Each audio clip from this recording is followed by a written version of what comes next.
हम उसको religious angle में नहीं देखते क्योंकि हमारा उसमें इंटरेस्ट नहीं है। हमारा जो इंटरेस्ट है nutritional angle, health angle, scientific angle. ये जो कानून है एंटी कैटल स्लॉटर एक्ट, इस कानून से आप जो अपौष्टिकता कह रही हैं, मैल न्यूट्रिशन, इसका क्या संबंध है, क्या कनेक्शन है? पहले आप जो न्यूट्रिशन का प्रॉब्लम है उसको ठीक करो। है गाय के लिए जो भी कानून है वो रख लो, बट ये जो मेल बुल है, बफलो है, बुलक है, उस पर कुछ कानून लाने की ज़रूरत नहीं।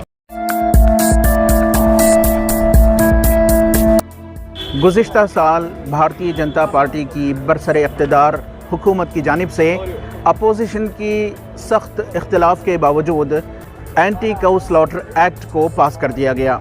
इस कानून की मुखालिफत में मुख्तलिफ शोबों की जानिब से सख्त मुखालिफत की जा रही है। इस ताल्लुक़ से बात करने के लिए हमारे साथ हैं डॉक्टर सिल्विया, जो कि पब्लिक हेल्थ एक्सपर्ट हैं। मैम, इस कानून को आप कैसे देखते हैं, जो एंटी कैटल स्लॉटर एक्ट 2020 है, कैसे देखते हैं और आपका क्या एहतजाज है?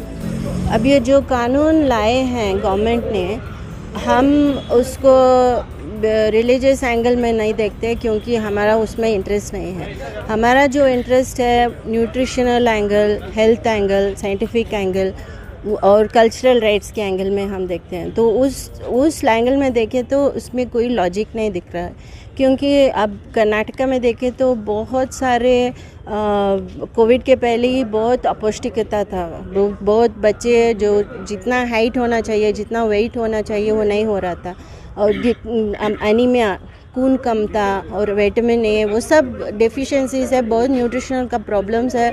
उसके कारण बच्चों के जो आरोग्य पे असर हो रहा था, माँ डिलीवरी टाइम मर जा रहे हैं। तो ये कर्नाटका में ऐसे जो परिस्थिति था, अब कोविड के बाद और ज़्यादा बढ़ गया। मैम, ये जो कानून है एंटी कैटल स्लॉटर एक्ट, इस कानून से आप जो अपौष्टिकता कह रही हैं, मैल न्यूट्रिशन, इसका क्या संबंध है, क्या कनेक्शन है? ये जो कैटल स्लॉटर बैन लाया है वो तो गवर्नमेंट, वो तो लोगों को जो खा रहे हैं उसको भी बंद करने का वो एक व्यवस्था है।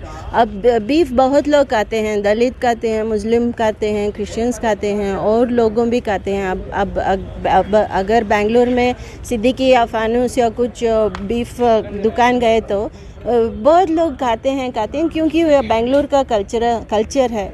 अब इसको आप बंद किया है तो लोगों को और क्या व्यवस्था किया है? क्या लैम्ब का या मटन का रेट का दाम कम किया है आप, या चिकन का दाम बंद किया है? कैसे लोग कैसे खाएंगे? अब हमारे जो मेडिकल में हमको सीखते हैं, जो प्राणी से आता है वो जो आहार है वो न्यूट्रिशियस है, उसमें बहुत ज़्यादा न्यूट्रिएंट्स है, प्रोटीन्स है, विटामिन्स है, मिनरल्स है, कैल्शियम है, विटामिन B12 है और जिंक है, आयरन है। तो वो खाने से हमारा जो अपौष्टिकता है उसको हम एड्रेस कर सकते हैं। अब वो जो न्यूट्रिशियस फूड है, आप उसको बंद करने में क्या लॉजिक है?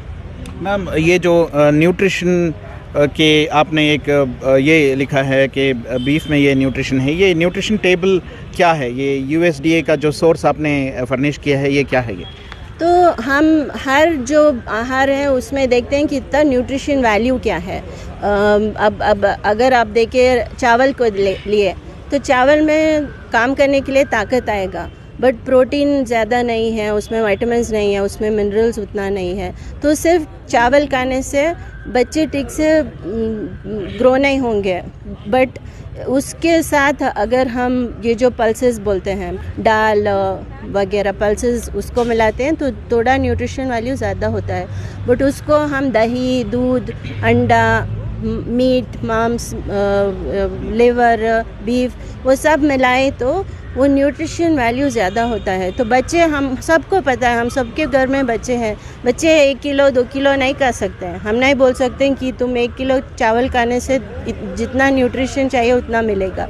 तो बच्चे छोटा क्वांटिटी खाए तो भी किस खाने से उसको ज़्यादा न्यूट्रिशन मिलता है। ये सब, ये जो अंडा है, ये बीफ है, या मटन है, पोर्क है, या मिल्क है, वो सब बच्चे को देना है, वो साइंटिफिक बेसिस है। अब तुम वो सब निकाल दिए तो आपका क्या लॉजिक है? एंड इसके कारण जो खाते हैं उसको वो खाना जो न्यूट्रिशियस है वो नहीं मिलेगा, और ना मिलने से और भी ज़्यादा उसमें अपौष्टिकता ज़्यादा होगा। मैम, इस ताल्लुक़ से आपने क्या हुकूमत को कोई मेमोरेंडम सबमिट किया है? हुकूमत से क्या मांग है आपकी इस कानून को लेकर? हमारा मांग है कि पहले आप जो न्यूट्रिशन का प्रॉब्लम है उसको ठीक करो, और जो लोग खा रहे हैं वो खाना इम्प्रूव करने का या उसको ज़्यादा सब्सिडाइज करने का सोचो। ये जो कानून है उसको जो पहले था, अब बहुत लोग बोलते हैं कि गाय को रिस्पेक्ट करना है, सब लोग बोलते हैं कि ठीक है गाय के लिए जो भी कानून है वो रख लो, बट ये जो मेल बुल है, बफलो है, बुलक है, उस पर कुछ कानून लाने की ज़रूरत नहीं। एंड जो भी कानून लाते हैं एक राज्य में साइंटिफिक होना चाहिए, लोगों की परवाह होना चाहिए लोगों के खिलाफ, और लोगों को दौर्जन्य करने में तुले हो तो ये हम वो कानून एक्सेप्ट नहीं कर सकते। बहुत बहुत शुक्रिया मैम आपके वक्त का। हम बात कर रहे थे डॉक्टर सिल्विया, जो कि पब्लिक हेल्थ एक्सपर्ट हैं। उनका कहना है कि एंटी कैटल स्लॉटर एक्ट जो बीजेपी हुकूमत ने पास किया है, इसकी वजह से माल न्यूट्रिशन बढ़ रहा है बच्चों में और गरीब तबके के लोगों में।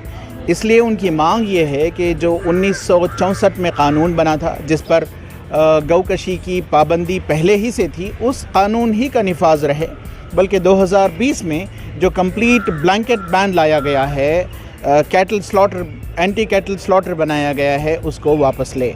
रफ़ीक जब्बार, ETV भारत में।